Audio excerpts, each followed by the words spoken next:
Are you struggling to learn Photoshop on your own?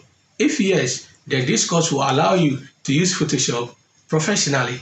You will be able to add Photoshop to your CV and start getting paid for your Photoshop skills. Hi, my name is Abdul and I'm going to lead you for this particular course. In this course, I'll teach you everything you need to know about getting started with Photoshop. You will learn how to use Photoshop for graphic design, transformation, creative designs, and photo retouching. Now, let's take a look at some of the project works we'll be building together. Logo design, business card, letterhead, envelope, flyer, how to blur background, creating photo collage, how to turn photo into oil paint, and cartoon effects. Aside that, you will also get a complete understanding of all the Photoshop tools, panel, workspaces, layers, raster image principles, mastering the shape tool, pen tools, and many more.